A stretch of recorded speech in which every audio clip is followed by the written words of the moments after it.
happy hours for today. And I want to say, don't worry, be happy.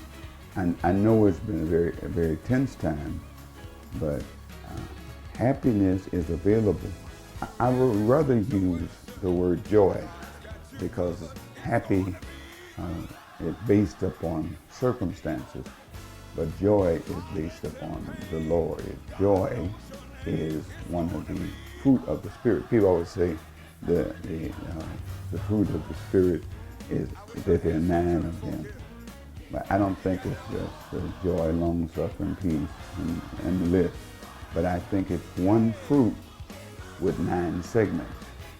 And every believer should have a portion of each segment, long suffering, patience. But the one that I'm talking about today, the segment, if you want to say it's a separate fruit, I'm not arguing theologically, but the one I think that we have to really promote, use, and count on is joy.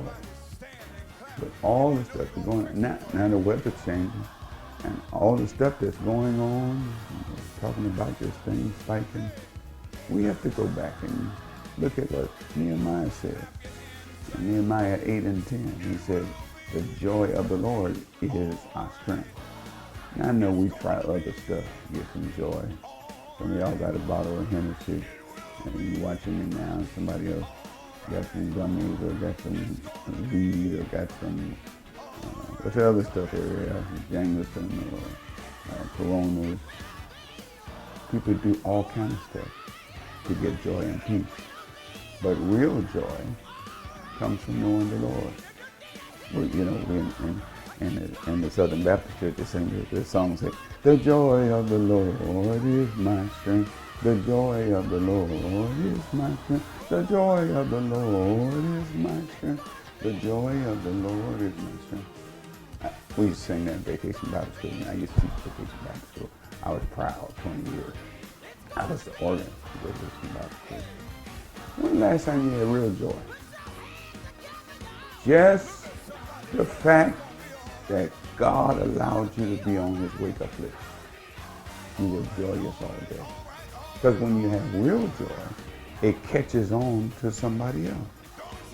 When you have real joy, you can walk in a sad room and pick everybody else up. And the good news is, not just in the Galatians passage, where it talks about joy being under the fruit of the Spirit, but the good news is there are 2 passages where the Lord promises us joy.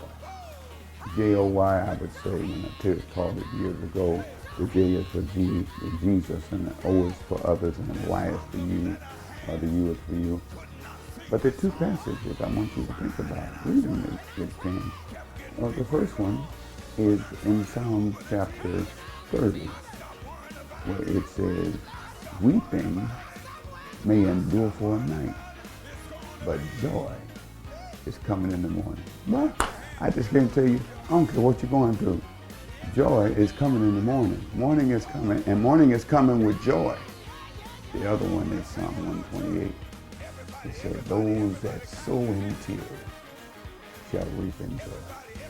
Which says your crying is not in vain, your pain is not in vain, your suffering is not in vain, your going through is not in vain, your sickness is not in vain. What you sowed, you're going to reap. And if you've sown in tears, you're going to reap in joy. And it may not look like it now. Thanksgiving may be different because of what we're going through.